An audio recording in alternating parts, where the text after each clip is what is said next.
kita kasih tepuk tangan buat Tuhan yang luar biasa. Praise the Lord. You may be seated. Silakan duduk Bapak Ibu yang dikasihi Tuhan. Dan kami menyambut kehadiran Bapak Ibu sekalian untuk beribadah di rumah gereja hari ini.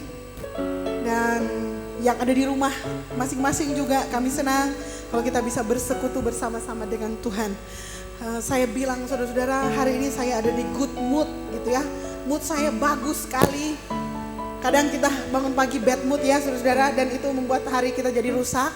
Tapi hari ini saudara, saya bangun pagi dan saya bersyukur kepada Tuhan karena kebaikan Tuhan, karena kemurahan Tuhan. 2 hari yang lalu saudara, saya masih ada urusan dengan rumah sakit. Baru kali itu saudara, saya berdoa supaya jemaat semua MCM gak akan sakit, amin ya. Karena kemarin saya antar orang di rumah sakit saudara-saudara, dari pagi jam 10 sampai jam 1 malam saudara, urusannya panjang sekali gitu ya. Saya pikir wah ini luar biasa ini kalau begini-begini, dan sampai di satu poin saudara-saudara, saya masuk di sebuah ruangan yang terdiri atas semua orang sakit saudara-saudara, dan rumah sakit gak bisa bikin apa-apa sekarang, mesti mengikuti protap COVID, mesti orangnya dipastikan dulu gak COVID baru boleh masuk ke dalam ruangan dan lain sebagainya. Itu membuat terjadi penumpukan saudara-saudara di semacam ruang tunggu begitu. Dan kemudian di sana ada orang-orang, saya lihat saudara-saudara, ada yang sudah sesak napas, ada yang dalam keadaan lemah. Dan saya melihat keadaan saya saudara-saudara, saya lihat para tenaga kesehatan dengan APD lengkap. Dan kami yang mengantar orang yang sakit itu cuma berbekal masker, dan kemudian dengan doa tentunya saudara-saudara, melihat semuanya itu dan menyaksikan orang-orang yang sementara terbaring di pembaringan saudara-saudara, di ruang isolasi dalam keadaan lemah. Maka pagi ini ketika saya muncul di gereja, saya merasa bersalah kalau saya tidak bisa memuji Tuhan dengan segenap hati, segenap kekuatan, dan tidak menikmati puji-pujian ini saudara-saudara. Saya bisa membayangkan perasaan teman-teman kita yang sementara terbaring, bagaimana mereka ingin berkomunikasi dengan Tuhan, mereka mungkin ingin menyembah Tuhan, mereka ingin melompat dan menari bagi Tuhan, mereka pujian dan mereka sukacita, tapi mereka dalam keadaan tak berdaya. Karena itu teman-teman semua, mumpung kita masih berdaya, kita masih sehat, amin. Saudara, kalau nyanyinya sungguh-sungguh untuk Tuhan, saudara nanti saya gak mau berdoa saudara begitu saudara, tapi nanti mungkin ada waktu di mana kita akan mulai kesusahan untuk memuji menyembah Tuhan. Jangan tunggu waktu itu saudara-saudara, jangan nantikan waktu itu.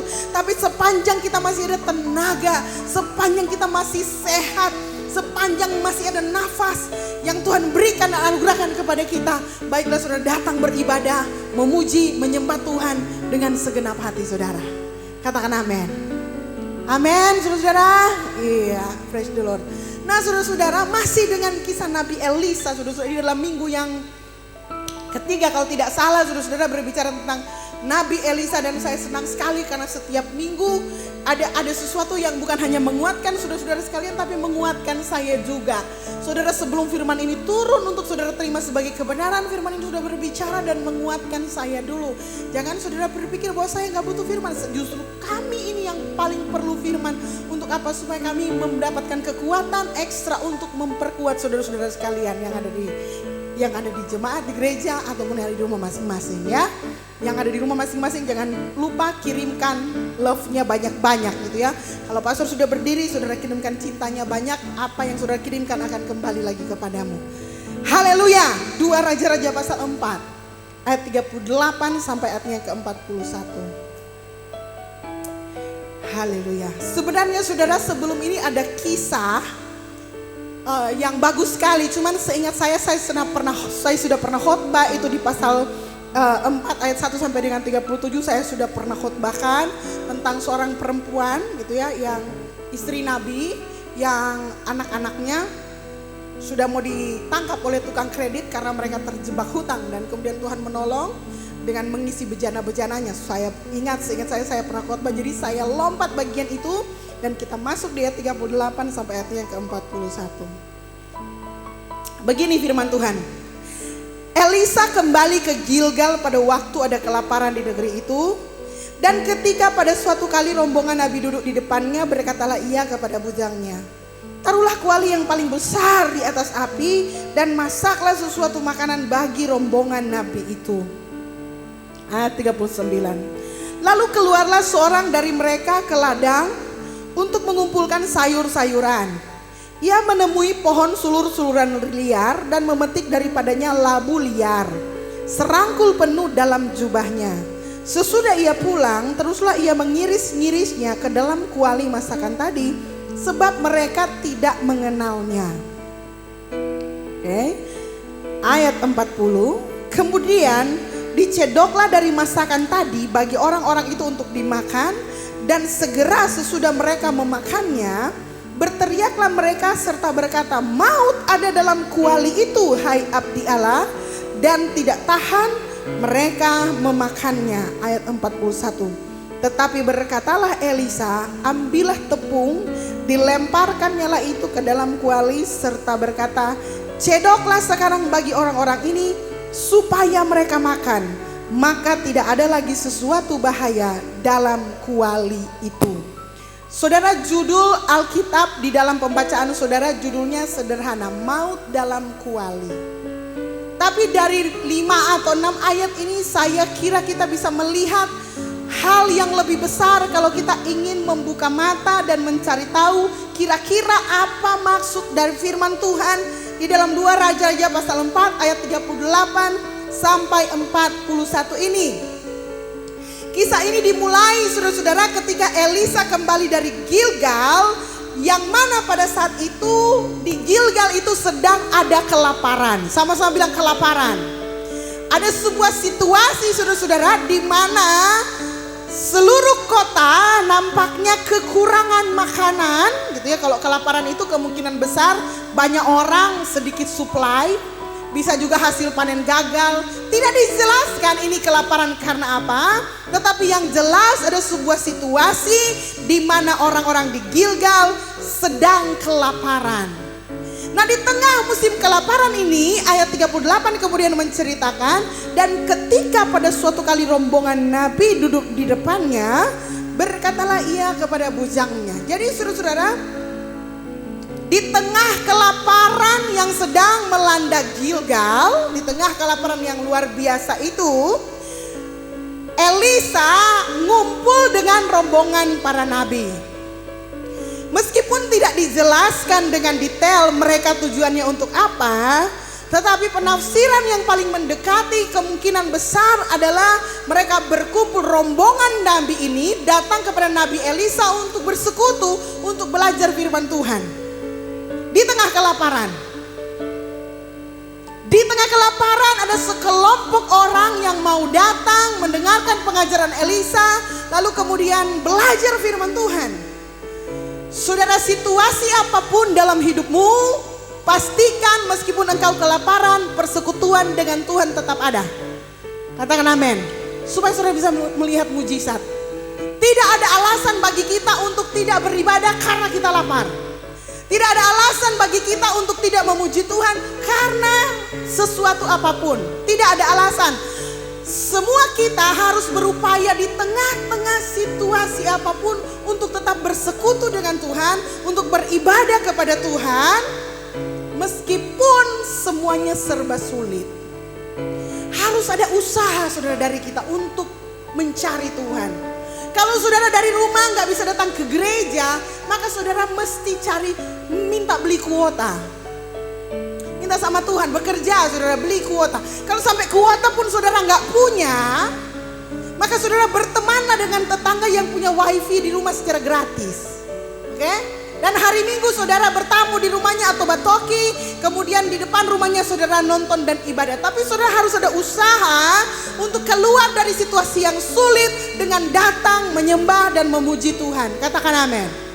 Kalau saudara memutuskan untuk menyerah kepada keadaan dan biarlah oleh karena kelaparan, oleh karena pandemik, pastikan Tuhan juga nggak tuntut kita mau lebih dan lain-lain sebagaimana. Saudara, Tuhan nggak pernah menuntut apapun dari kita, tetapi sewajarnya kita yang masih dikasih kesempatan oleh Tuhan seperti tadi, masih ada tenaga untuk memuji Tuhan, masih bisa berusaha untuk tetap ada persekutuan dengan Tuhan. Karena saya percaya saudara-saudara, ada mujizat yang selalu mengikuti persekutuan dengan Tuhan. Saudara sadar apa enggak saudara, selama 4 pasal saudara melihat di mana terjadi persekutuan, di mana ada orang datang kepada Nabi Tuhan mau belajar sesuatu, selalu ada mujizat yang mengikutinya. Termasuk hari ini. Jadi kisah ini menceritakan tentang rombongan yang para nabi dan para nabi yang datang kepada Elisa untuk bersekutu bersama-sama di tengah-tengah kelaparan. Saudara bisa bayangkan saudara duduk belajar firman Tuhan dalam keadaan perut lapar? Salah satu yang kita lakukan selama ini kalau kita bisa bertemu satu dengan yang lain dalam CG kita, maka kita nggak boleh bersekutu sebelum kita makan dulu ya. Jadi salah satu tradisi CG kita makan dulu, baru kita memuji menyembah Tuhan. Dan ini mendobrak tradisi saudara-saudara. Dulu tradisi kalau kebaktian rumah tangga, kebaktian dulu baru makan, right? Dan orang sudah pada lemes, sementara kebaktian sudah mencium bau-bau mie Brennebon. Barangkali saudara-saudara, akibatnya sementara praise and worship pikiran mereka sudah di Brennebon. Jadi kurang naik istilahnya gitu ya. Tapi kita merubah, kita makan dulu. Supaya kita perutnya sudah tenang dan kita bisa fokus memuji dan menyembah Tuhan. Kemungkinan besar saudara para nabi ini benar-benar dalam keadaan lapar. Dan Elisa melihat, hey, pembicaraan kita ini diteruskan dalam keadaan lapar, percuma. Ayo kita masak. Dia menyuruh kemudian bujangnya untuk, hey bro, ambil kuali yang paling besar. Kamu cari semua kuali yang ada. Cari yang paling besar, taruh di atas api dan masaklah sesuatu makanan bagi rombongan nabi itu. Gitu ya. Perintahnya sangat jelas. Mengapa kualinya besar? Karena satu kemungkinan mereka memang kelaparan. Yang kedua adalah orangnya banyak. Jadi mesti masak di kuali yang besar. Nah saudara-saudara, memasak di tengah-tengah kuali, saya percaya semua rombongan para nabi itu benar-benar berharap mereka akan kenyang dari kuali itu. Mereka sudah sedemikian laparnya sehingga saya rasa mereka benar-benar menantikan apapun hasil masakan untuk dimakan bersama karena ini situasi kelaparan.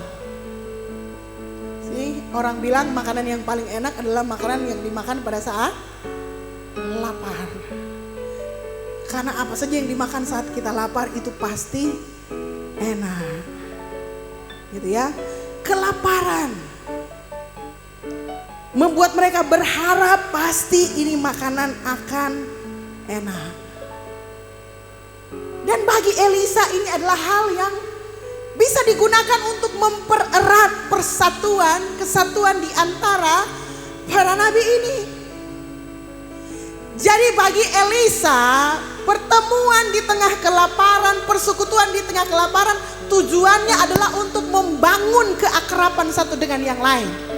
Kalau saudara sedang ada dalam situasi sulit, jadikan situasi sulit itu sebagai sesuatu yang akan mengikat saudara menjadi semakin kompak.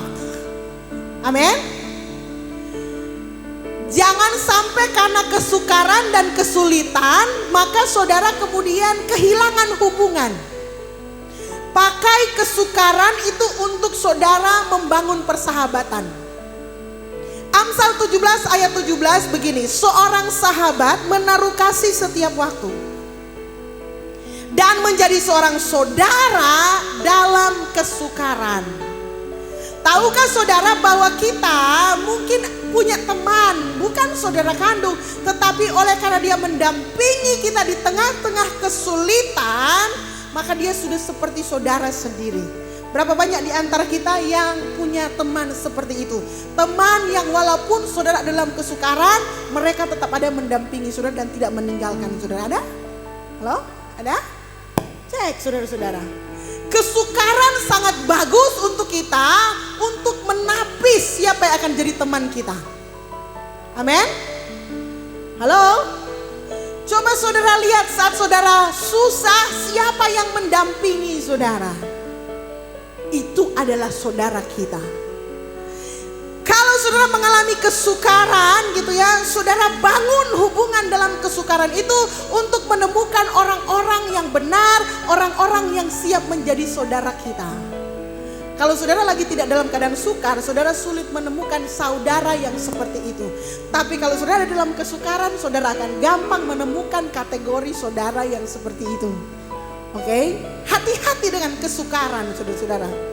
Kalau kesukaran yang engkau alami menghancurkan saudara punya hubungan-hubungan, maka saudara adalah kelompok yang paling beresiko. Untuk apa? Untuk mendapat kesukaran lagi. Salah satu strategi yang dilancarkan iblis adalah merusak hubungan. Nah, kalau kesukaran berhasil merusak hubungan-hubungan saudara, berarti akan ada kesukaran yang lebih besar karena tujuan iblis untuk menghancurkan kita terlaksana. Jadi kalau saudara sedang ada di tengah kesukaran, pastikan justru hubungan saudara dengan teman saudara, dengan keluarga saudara, dengan orang-orang terdekat saudara semakin erat. Katakan amin. Make sure ketika engkau ada dalam kesukaran, saudara punya hubungan suami istri beres. Saudara punya hubungan dengan gereja beres. Saudara punya hubungan dengan pemimpin sel beres. Saudara punya hubungan dengan anak buah saudara beres. Ketika sedang ada dalam kesukaran. Katakan amin. Karena seperti ini tujuannya, kesukaran diizinkan Tuhan kita alami supaya kita bisa membangun hubungan yang sehat. Kita bisa pilih teman yang benar. Nen? Bilang, pilih teman yang benar. Ayat 39 gitu ya. Lalu keluarlah seorang dari mereka ke ladang, satu orang, untuk mengumpulkan sayur-sayuran. Ia menemui pohon sulur-suluran liar dan memetik daripadanya labu liar, serangkul penuh dalam jubahnya. Sesudah ia pulang, teruslah ia mengiris-irisnya ke dalam kuali masakan tadi, sebab mereka tidak mengenalnya. Saudara, judul firman Tuhan hari ini adalah faith detoxification. Mengeluarkan racun yang mempengaruhi iman kita. Itu judulnya. Dari mana? Dari kisah ini saudara-saudara. Kisah ini menceritakan bagaimana rombongan para nabi itu bisa keracunan di masakan. Itu inti ceritanya. Nah, dalam hidup kita iman kita kadang juga saudara-saudara terkontaminasi dengan racun-racun yang membuat hubungan kita tidak sehat satu dengan yang lain. Bukan hanya tidak sehat, justru racun-racun itu juga membuat kita berjalan menuju kebinasaan. Jadi hari ini saya ingin ketika saudara membaca, mengikuti firman Tuhan ini, saudara memastikan bahwa hidup saudara akan dibersihkan dari racun-racun yang demikian. Nah, entah mengapa saudara-saudara, keluar pada waktu Elisa menyuruh untuk memasak, ada satu orang yang pergi ke ladang, kumpul sayur, dan kemudian menemukan labu liar, dan kemudian iris-irisnya dan masukkan di situ. Dan sudah perhatikan ada satu kalimat di bagian terakhir 39 yang tertulis begini, sebab mereka tidak mengenalnya. Rombongan para nabi, dan ada satu nabi di anggota rombongan itu yang mungkin maksudnya tulus. Mau bantu, dia bantu carikan sayuran.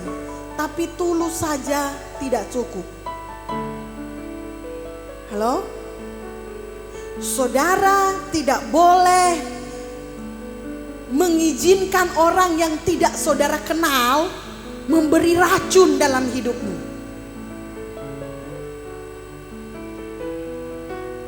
Bilang amin dulu saudara-saudara. Jangan tertipu dengan appearance, dengan penampilan. Kebanyakan racun saudara-saudara kelihatan seperti obat.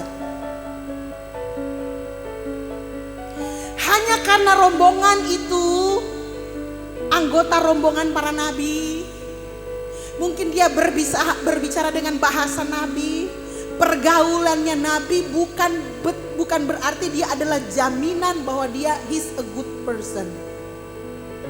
Salah satu yang membuat kita hancur dalam hidup ini, kalau kita punya hubungan yang merusak, atau bahasa kerennya sekarang adalah toxic relationship. Hubungan yang mempengaruhi kita, yang meracuni kita, sehingga membuat kita hidupnya tidak sesuai dengan firman Tuhan. Teman-teman sekalian, pilihlah temanmu, saring dan filter. Kalau teman-temanmu membuat hidupmu semakin jauh dari Tuhan, tidak menyembah Tuhan, lebih baik saudara tinggalkan teman itu hari ini juga daripada saudara kehilangan masa depan saudara. Katakan amin. Toxic relationship atau hubungan yang beracun itu dimulai kelihatannya tidak beracun. Dia mungkin orang yang kita teman itu adalah orang yang baik. Hei, dia adalah rombongan para nabi. Tapi mereka belum mengenalnya. Dan mereka mempercayakan dia untuk mencari sayur-sayuran yang akhirnya menjerumuskan mereka kepada maut. Ada teman-teman, ada rekan-rekan yang mungkin akan menjerumuskan engkau kepada maut. Selalu saya bilang kepada yang masih single, kalau kamu pacaran, pilih pacar yang benar. Kalau pacar kamu memaksa kamu melakukan yang bertentangan dengan kehendak Tuhan, putuskan dia hari ini. Kalau kamu gak putuskan dia hari ini, Tuhan yang akan memutuskan kamu. Karena apa? Karena dia sudah menyesatkan kamu. Apa saja yang berdiri antara kamu dengan Tuhan pasti akan disingkirkan oleh Tuhan. Hati-hati dengan pertemanan. Hari ini saudara, banyak appearance, banyak muncul orang-orang yang kelihatan baik, kelihatan suci, kelihatan ingin membantu kita. Padahal dia mungkin ingin membantu kita sedikit, tapi dia kemudian mengharapkan yang lebih banyak dari kita. Bukan hanya itu, mereka bisa mempengaruhi kita mengambil keputusan-keputusan yang tidak sesuai dengan firman Tuhan. Dan kalau ada teman-teman yang mendorong kita, memaksa kita atau memanipulasi kita, sehingga karena alasan pertemanan, alasan persahabatan, lalu saudara melakukan yang bertentangan dengan kehendak Tuhan, maka saudara, dia adalah toksik. Dia adalah racun yang akan meracuni engkau, masuk dalam kuali kehidupanmu yang mendatangkan maut dalam kehidupanmu. Buang hari ini juga. Bilang sama temannya, buang. Jangan izinkan orang yang seperti itu datang dan meracuni kehidupanmu. Lebih baik kamu kehilangan teman 1, 2, 3 orang hari ini daripada kamu hilang seluruh masa depanmu gara-gara salah berteman, salah hidup, berjalan menuju maut. Buka mata hari ini teman-teman. Ada 2 macam racun. Racun yang pertama, begitu minum langsung mati.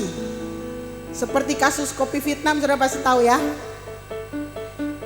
Ada racun yang kedua, itu racun yang butuh waktu lama baru mati. Jadi dikasih sedikit.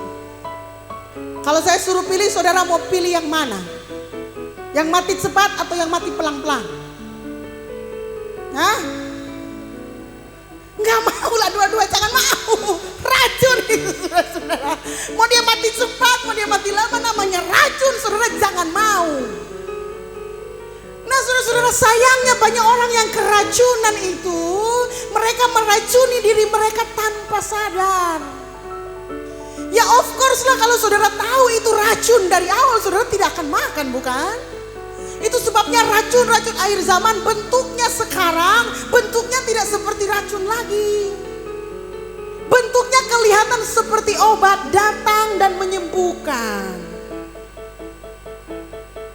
Penampilannya enggak seperti penipu. Hari ini saudara, penipu akhir zaman tidak lagi seperti penipu zaman dulu. Saudara, dari tampangnya penipu.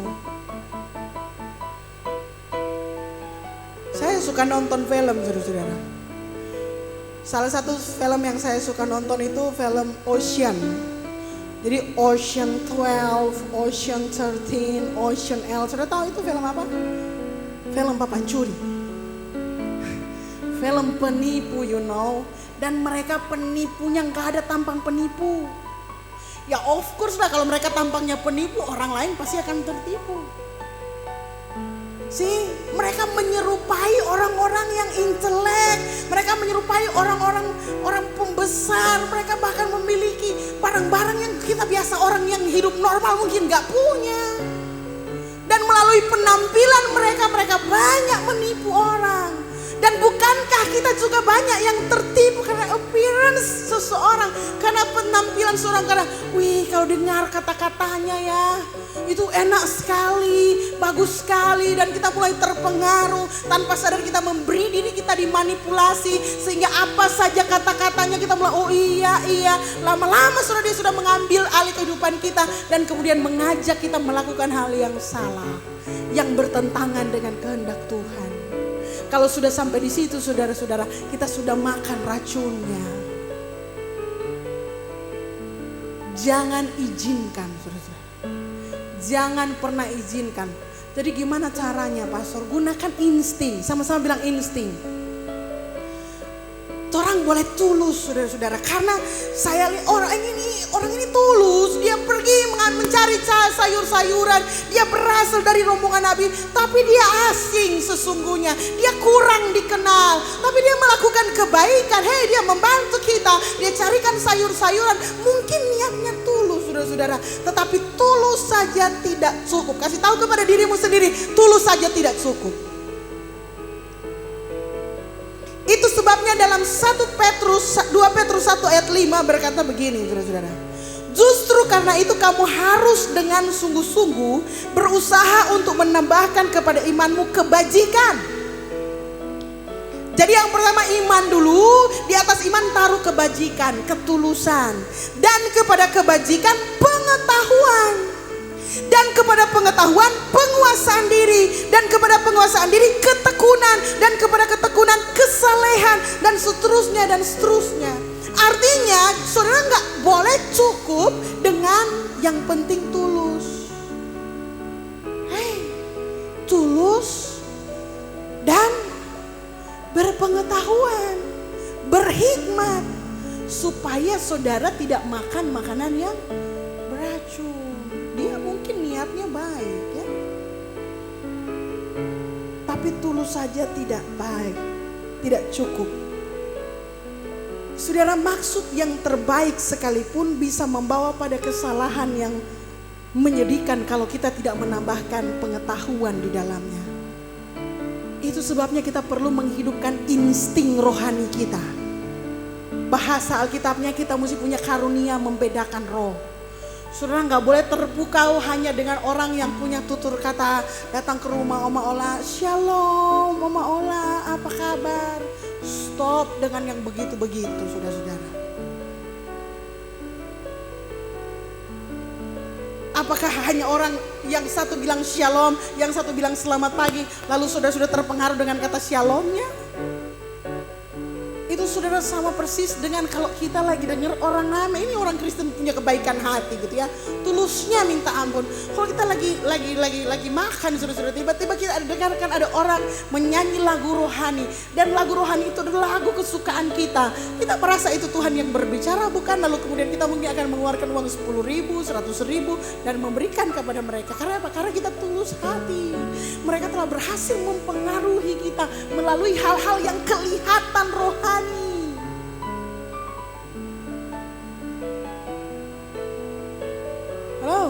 Kelihatan rohani saudara-saudara. Tapi saran saya saudara jauh lebih rohani kalau saudara menyanyi dan memuji Tuhan, menyembah Tuhan, pakai habis itu bajalan kolekte saudara-saudara. Bukan kolekte itu ya saudara-saudara.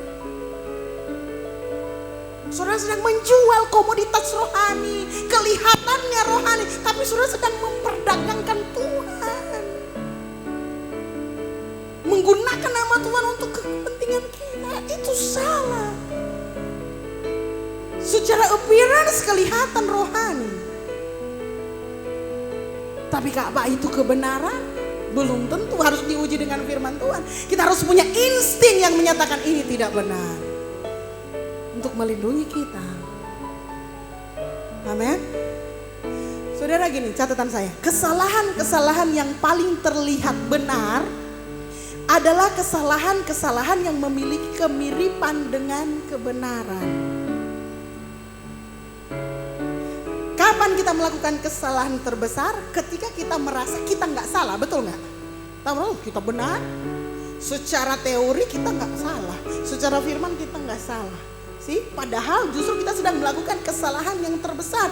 Karena kesalahan yang terbesar itu kesalahan yang paling terlihat benar itu memang mirip. Garis bawahi, mirip dengan kebenaran. Mari kita lihat, kita langsung ke ayat 40. Kemudian dicedoklah dari masakan tadi bagi orang-orang itu untuk dimakan, dan segera sesudah mereka memakannya berteriaklah mereka serta berkata, maut ada dalam kuali itu, hai abdi Allah, dan tidak tahan mereka memakannya. Saudara, hanya dibutuhkan satu bumbu, hanya dibutuhkan satu ingredients, hanya dibutuhkan satu labu beracun untuk merusak makanan kuali besar. Hanya dibutuhkan berapa, saudara-saudara? Saya mau bikin cake. Hari ini saya kalau masak suka lihat Google. Walaupun tidak terlalu suka masak, tapi saya sudah berhasil bikin salad hoka bento. Walaupun dibuang sama Ramli. Kamu hutang ya wortel sama saya. Lalu kemudian saya bikin siomay. Siomay 5 kali percobaan. Dan yang terakhir benar-benar lezat gitu ya. Sayang saudara nggak tahu rasanya. Berhasil. Lalu saudara-saudara, terakhir saya bikin resepnya 1 telur. Saya bilang supaya enak 2 telur. Ternyata dia jadi lombok, saudara-saudara. Saya syukur saudara-saudara karena telurnya bagus. Bayangkan saudara, saya sudah buat siomay ini dari daging the best, daging Hartman. Saya pakai ini, saya pakai udang saudara-saudara, cincang. Lalu kemudian saya sudah beli kulit pangsit yang keren. Saya taruh bumbunya, saya timbang dengan gram sampai pinjam gramnya. Istrinya Pastor Ramli di gram semuanya saudara supaya hasilnya bagus. Terakhir saya tahu telur busuk.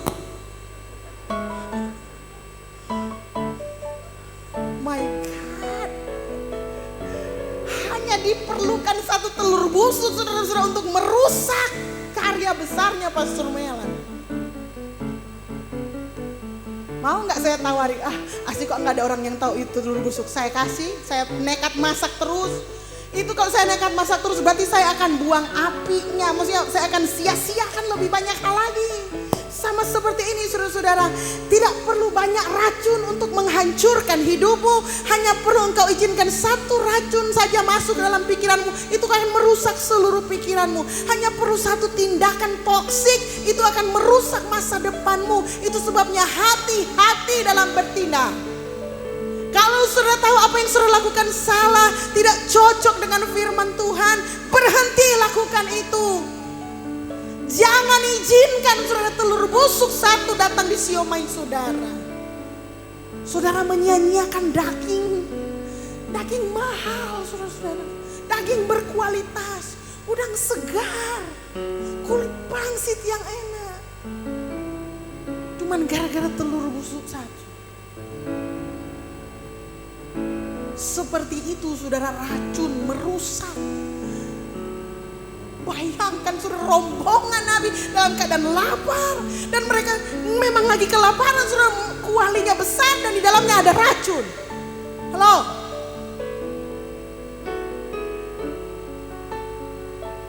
Kita nih sering gak sadar memasukkan racun dalam hidup kita. Walaupun kalau saya tanya tadi saudara gak mau mengaku mau pilih mana. Dan kadang saudara kita melakukannya ya itu karena kita gak tahu itu racun. Kita memasukkan pikiran kita dengan hal-hal yang tidak baik. Asumsi-asumsi yang salah. Kita rusak tubuh kita dengan minuman keras. Kita rusak tubuh kita rusak pergaulan kita dengan berita-berita yang tidak benar, dengan cerita-cerita yang menghancurkan, melemahkan iman. Dan kita berada di kumpulan itu dan tidak mau menarik diri. Kita berada di sebuah area, mohon maaf saudara-saudara, yang hidupnya penuh dengan kemunafikan. Tapi kita gak mau menarik diri karena kita rasa nanti gak ada temannya lagi. Hei saudara-saudara, cukup. Kalau saudara tahu telur itu busuk, kalau saudara tahu itu labu liar akan membahayakan kehidupan saudara, jangan dikonsumsi. apalagi sampai kecanduan, saudara-saudara.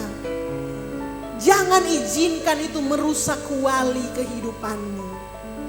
Jangan taruh, apalagi taruh dengan sengaja, saudara-saudara. Taruh dengan sengaja artinya saudara mengizinkan hal-hal yang tidak benar merusak kehidupanmu. Buat apa, saudara-saudara? Supaya saudara kelihatan keren. Keren di mana? Nothing, itu semua gak ada artinya.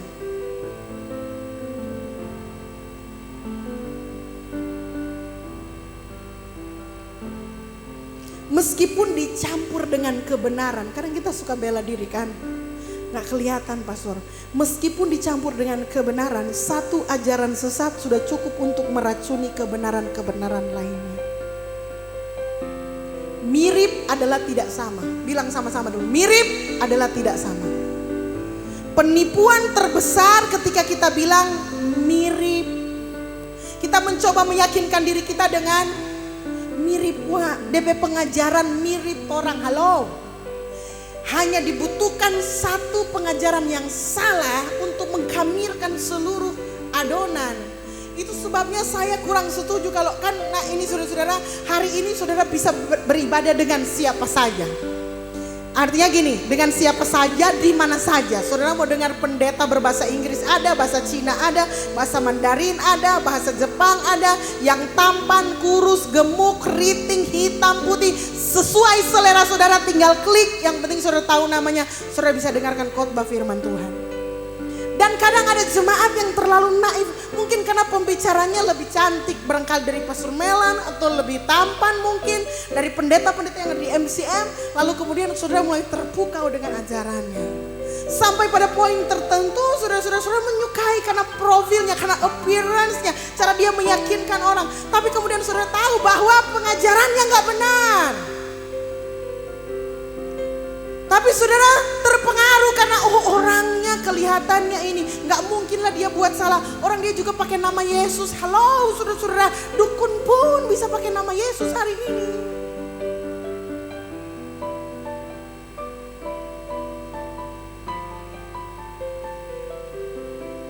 Dan saudara terpengaruh. Enggak apa-apa dia ajarannya yang ini benar semua pastor, kecuali ajaran ini memang agak kurang tepat, tapi that's okay lah, saya nggak percaya bagian ajaran itu nonsense saudara-saudara. Firman Tuhan itu presisi, firman Tuhan itu akurat, dia nggak boleh lebih, dia nggak boleh kurang. Kalau ajarannya mirip dan tidak sama, saudara harus buang karena itu adalah racun. Sekalipun miripnya 99,99 mirip tidak sama. Amin. Saudara akan hancur karena saudara patokannya mirip. Mirip buat pastor? No. Kalau dengan Tuhan benar adalah benar. Mendekati kebenaran tidak boleh. Saudara perhatikan, Rasul Paulus bilang 2 Korintus 3 ayat 11 sampai 14. Begini firman Tuhan. Sebab orang-orang itu adalah rasul-rasul palsu. Rasul palsu. Pekerja curang, berarti orang bukan orang malas. Pekerja tapi curang. Yang menyamar sebagai rasul-rasul Kristus. Jadi ada orang yang bisa menyamar, bukan cuma jadi hamba Kristus, tapi sampai dengan tingkat rasul Kristus. Ayat 14, Rasul Paulus bilang, hal itu tidak usah mengherankan. Sebab iblis pun menyamar sebagai malaikat terang. Jangan terlalu terpukau dengan mujizat, walaupun kita menyukai mujizat.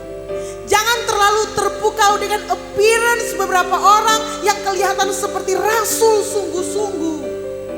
Kelihatan seperti rasul. Rasul Kristus. Jadi kalau mereka lagi berdiri ini semua, di sini berdiri semua rasul, maka saudara akan begini, ini semuanya rasul Kristus, tapi palsu. Dari mana saudara akan tahu mereka palsu? Saudara harus tahu dulu rasul yang benar yang mana, baru saudara bisa tahu yang mana yang palsu, oke? Kalau saudara mau bilang tas ini palsu, misalnya, saudara mesti tahu dulu tas yang asli seperti apa. Karena yang namanya palsu dan tiruan pasti menyerupai tapi tidak akan pernah sama. Tidak sama, mirip tapi tidak sama. Nah, kebenaran firman Tuhan itu sendiri itu adalah benar. Dan kalau cuma mirip berarti dia di bawah standar. Jangan terima. Amin. Saudara boleh dengarkan firman Tuhan di mana saja. Saya suruh saudara dengar firman Tuhan daripada saudara nggak dengar firman Tuhan, tapi pakai filter, yaitu firman Tuhan itu sendiri. Saudara bisa bergaul dengan siapa saja. Saudara bergaul dengan hamba Tuhan lebih bagus, tapi tetap hati-hati. Jangan cepat terpesona dengan bahasa roh yang tingkat tinggi, dengan tutur kata yang lemah lembut. Itu semua adalah appearance. Saudara mesti cari tahu hatinya. Saudara mesti cari tahu dan lihat orang ini benar-benar benar atau dia hanya mirip benar. Kapan saudara lihatnya? Waktu kamu susah, waktu kamu sukar.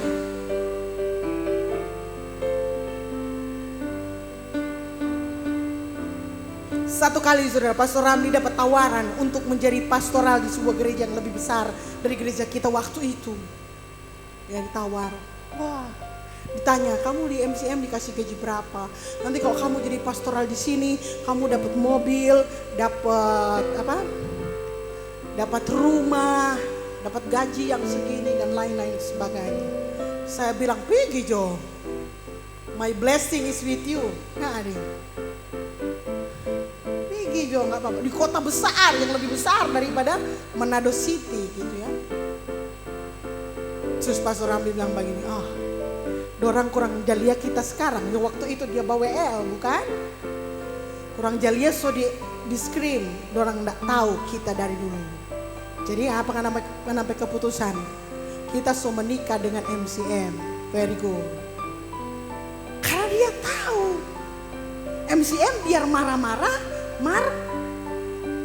peduli pada dia, betul nggak? Hah?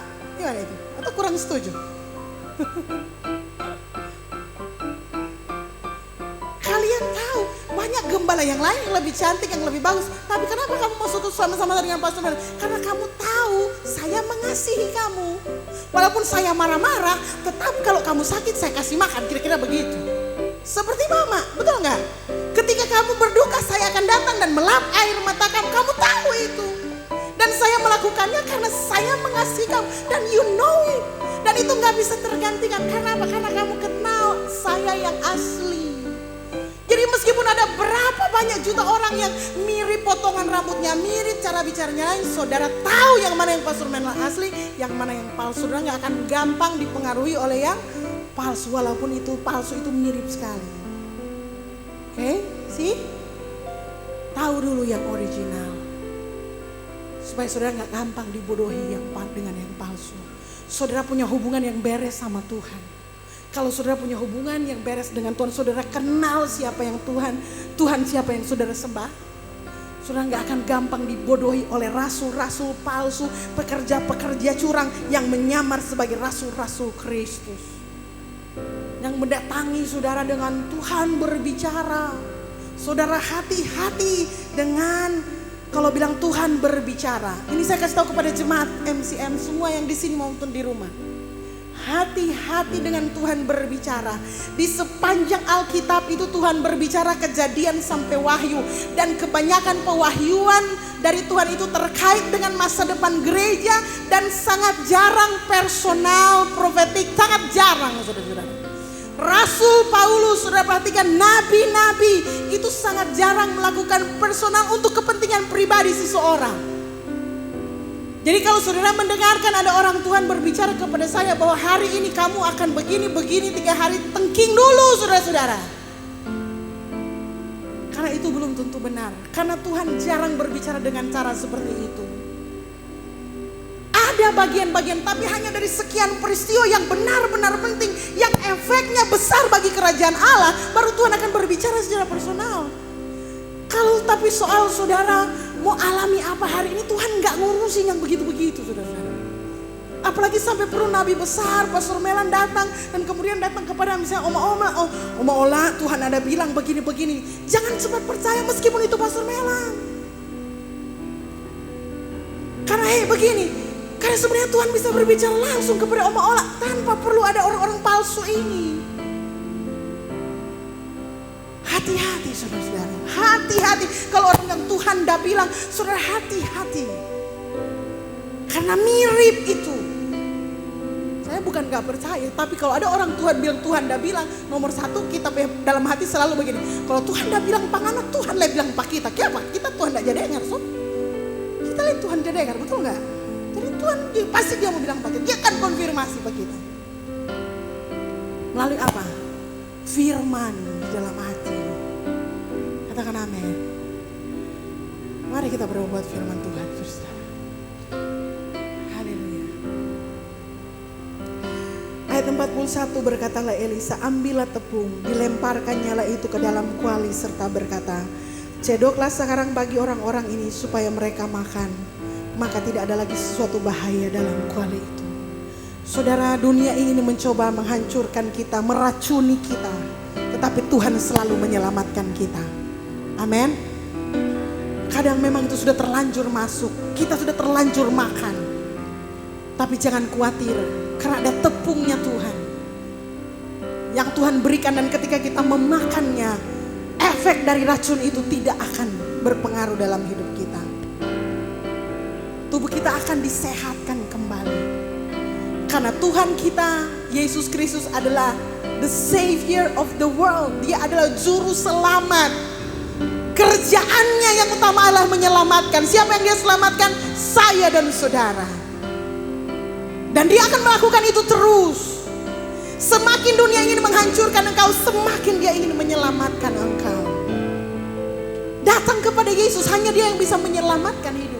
Tidak ada yang lain. Enggak ada. Hanya Yesus yang bisa menyelamatkan. Saya pun tidak bisa menyelamatkan kamu. Orang tuamu tidak bisa menyelamatkan kamu. Hanya Yesus yang bisa menyelamatkan kita. Amin. Datang kepada Yesus. Datang kepada Yesus sama seperti saudara, izinkan tepung ditaburkan di kuali. Sehingga adonannya tidak dibuang. Mereka masih bisa makan. Karena apa? Karena ada tepung. Karena adalah Kristus itu sendiri yang telah menguduskan makanan yang beracun itu. Racunnya ada dalam situ, tapi efeknya enggak lagi buat kita. Kita mungkin pernah terpapar oleh pikiran dan hal-hal lain yang membuat kita kotor. Dia mungkin berpengaruh dalam hidup kita. Tapi ketika kita datang kepada Yesus, Yesus akan membuat semuanya itu tidak berdampak apa-apa dalam hidup.